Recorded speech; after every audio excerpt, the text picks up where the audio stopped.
This is my new version of the designer apple pie, and you may wonder why I want to hide this beautiful design. I'm calling it La Rose Cachée, the hidden rose, because I love this pie so much, and I love being able to cut, when I cut the slices and I use the fork to eat it and it slips right behind each petal. It's so lovely, but I was missing an upper crust. So I decided that I was going to do it, not par-bake the bottom. I'm just brushing the bottom crust with a little bit of water so it will stick to the top.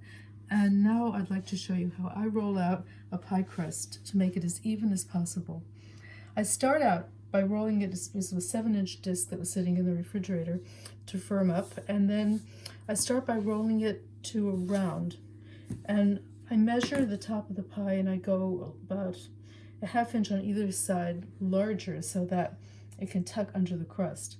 And when I reach this point, I always lift it because it's going to shrink back in, and I know that I've reached the right size by looking at the little markings under my dough mat. This dough mat is called a magic dough mat because things don't stick to it, so I hardly have to use any flour, but any flour I do use is Wondra because it's like little ball bearings. You don't have to use much of it.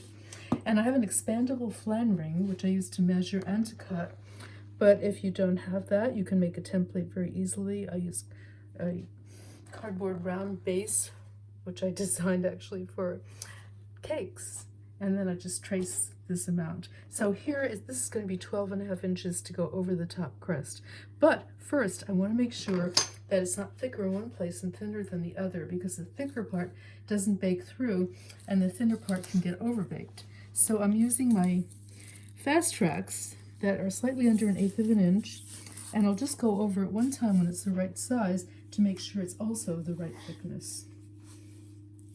And I love making pies in the winter because I can keep the kitchen cool, and then you don't have to rush.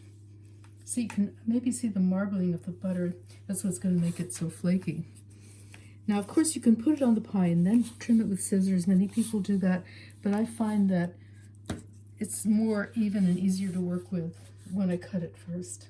So I'm going to start by using this expandable flan ring, and I press it in and then move it around to make sure that it's going to cut through, but it never cuts through 100%, which means I'm going to need my little scissors, which is missing, so I'm going to use instead.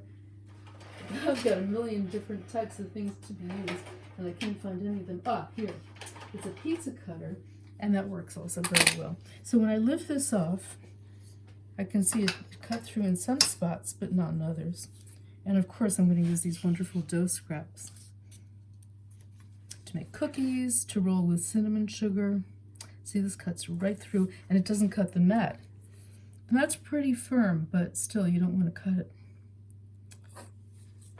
And here's the part where the hinges were the movable hinges, so that it never comes through completely there.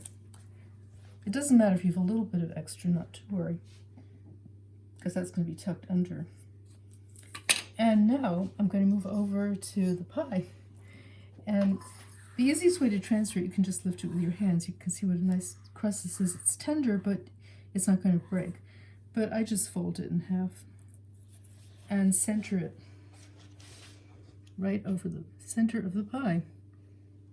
And I've already brushed it with the water so it will stick. And I'll just show you how, make sure that it's evenly placed.